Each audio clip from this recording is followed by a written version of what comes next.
اب دیکھتے ہیں ذرا کہ بھی صاحب ہدایہ نے کیا بات کی. باب خیار شرط. خیار شرط جائز فی البیع للبائع والمشتری. خیار شرط جائز ہے بیع کے اندر بائع کے لیے بھی اور مشتری کے لیے بھی. وَلَهُمَا الْخِيَارُ ثَلَاثَةُ أَيَّامٍ اور فما ثلاثۃ ایام فما دونہما اور ان دونوں کے لیے جو خیار ہے یہ 3 دن کا ہوگا. فما دونہا یا اس سے کم کا بھی ہو سکتا ہے، یعنی 3 دن اور 3 دن سے کم کا اختیار ہوگا. والاصل فیہ اور اس کی دلیل کیا ہے؟ وہ کہتے ہیں دلیل کی ہے ما روی ان حبان بن منقذ بن عمر الانصاری رضی اللہ تعالی عنہ کان یغبن فی البیاعات کہ جب بھی وہ خرید و فروخت کے معاملات کرتے تھے تو ان کو دھوکا ہو جاتا تھا. فقال له النبی صلی اللہ علیہ وسلم اذا بایعت فقل لا خلافۃ وللخیار ثلاثۃ ایام. بھئی میرے ساتھ دھوکا نہ کرنا، میرے اگر تم کرو گے تو پھر میں آپ کو پہلے ہی بتا رہا ہوں میرے لیے 3 دن کا اختیار ہے. اگر 3 دن کے اندر اندر مجھے پتہ چل گیا کہ میرے ساتھ دھوکا ہوا ہے تو پھر میں اپنے لیے اختیار رکھتا ہوں کہ چاہوں تو میں چیز تمہاری واپس کر کے اپنی قیمت واپس لے لوں گا. تو کہتے ہیں اس حدیث سے یہ بات ثابت ہوتی ہے کہ خیار شرط جائز ہے. اور اس میں چونکہ سرکار نے 3 دن کا ذکر فرمایا تو اسی وجہ سے یہ 3 دن تک ہی جائز ہو.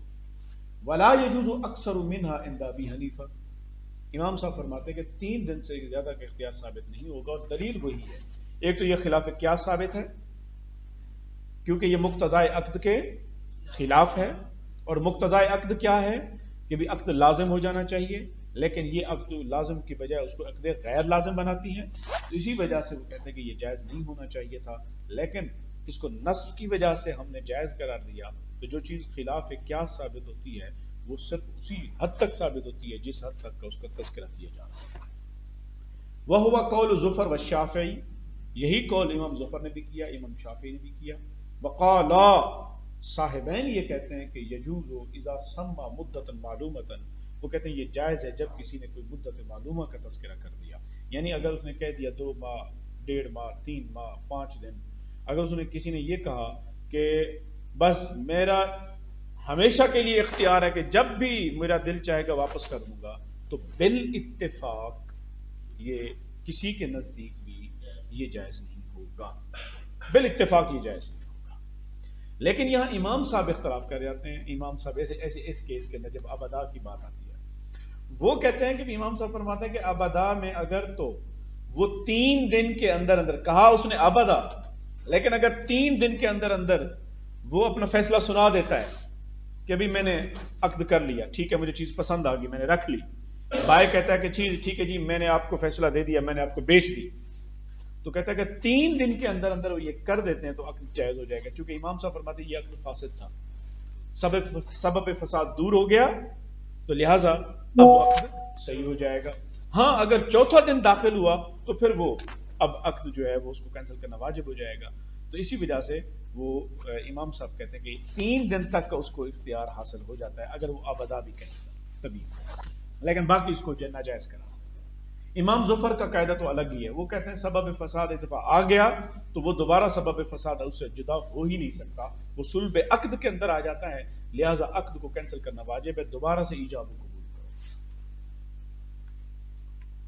اچھا جی، صاحبین نے جو کہا کہ بھی اگر مدت معلوم ہو تو ان کے نزدیک کیا ہے، وہ ایک اثر ہے، یعنی صحابی کا ایک قول ہے حدیث ابن عمر. تو حضرت سیدنا عبداللہ ابن عمر کیا وہ کہتے ہیں انہ اجاز الخیار الی الشہرین، کیونکہ انہوں نے کسی معاملے کے اندر کیا کیا تھا 2 ماہ کی انہوں نے جو ہے وہ خیار دیا تھا. تو اسی وجہ سے وہ کہتے ہیں کہ بھی زیادہ ہو سکتا ہے. وَلِأَنَّ الْخِيَارَ إِنَّمَا شُرِعَ لِلْحَاجَةِ إِلَى التَّرَبِّي. اور اس لیے بھی کہ بھی اب صاحبین ایک دلیل یہ بھی دے رہے ہیں. وہ کہتے ہیں صاحبین کہتے ہیں کہ دیکھیں خیار کے پیچھے وجہ کیا ہے کہ ہم نے اس کو جائز قرار دیا حالانکہ خلاف قیاس ہے. وہ کہتا ہے آپ کو نظر آئے گا کہ یہ حاجت ہے، انسان کی ضرورت ہوتی ہے الی التربی کے غور و فکر کرنا چاہ رہا ہوتا ہے، لِيَنْدَفِعَ الْغَبَنُ تاکہ وہ اس کے ساتھ کیا کرے غبن کو دور کرتا ہے تاکہ اس سے غبن دور ہو جائے. وَقَدْ تَمَسَّتْ إِلَى الْأَكْثَرِ. اور آپ کو پتہ ہونا ہے کہ بھی کبھی جو حاجت ہوتی ہے وہ 3 دن سے زیادہ کی بھی ہو سکتی ہے کہ جناب مجھے سوچ بچار کے لیے 3 سے زیادہ دن چاہیے.